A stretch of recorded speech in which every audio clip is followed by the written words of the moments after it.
अस्सलाम वालेकुम व्यूवर्स, मेरा नॉलेज ट्यूब चैनल पर आपको खुश आमदीद। दिल को छू जाने वाले अक़वाले ज़नी। ज़िंदगी अपनी खूबियों पर बसर की जाती है, दूसरों की खामियों पर नहीं। हर बार कसूर तरबियत का नहीं होता, बाज़ औक़ात कुछ रंग सोबतों के भी चढ़ते हैं। ज़िंदगी तब बेहतर होती है जब आप खुश होते हैं, लेकिन ज़िंदगी तब बेहतरीन होती है जब आपकी वजह से कोई दूसरा खुश होता है। दुनिया के सभी लोग खूबसूरत हैं, बदसूरती हमारे रवैयों और सोच में है।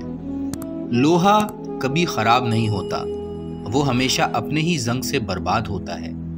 इसी तरह इंसान को कोई बर्बाद नहीं कर सकता, इसकी सोच और दूसरों से उम्मीदें ही इसे बर्बाद करती हैं।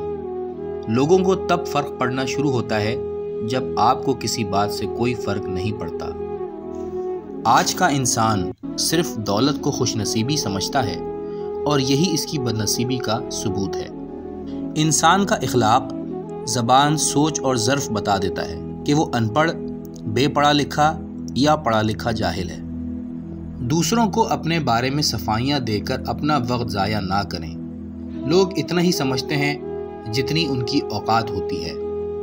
मोहब्बत या इज़्ज़त किसी को इतनी मत दो कि वो तुम्हारी कदर करना ही भूल जाए। कुछ तकलीफ़ें हमारा इम्तिहान लेने नहीं, बल्कि अपने साथ जुड़े लोगों की पहचान करवाने आती हैं। इंसान के अंदर अल्फाज और एहसासात इस वक्त ज़्यादा शिद्दत से बोलते हैं जब कोई सुनने वाला ना हो। जो दोगे वही लौट कर आएगा, चाहे इज़्ज़त हो या धोखा। अगर आप लफ्ज़ आप और तू इंसान की हैसियत देख कर इस्तेमाल करते हैं तो आप अच्छे इंसान नहीं हैं। किसी दूसरे की खातिर अपनी खुशी कुर्बान कर देना, ये भी इंसानियत की महराज है। कभी कभी खामोश रहना पड़ता है और मंजर आम से गायब होना पड़ता है। कभी कभी आपकी खामोशी और गैर मौजूदगी ही लोगों को आपके होने का एहसास दिलाती है।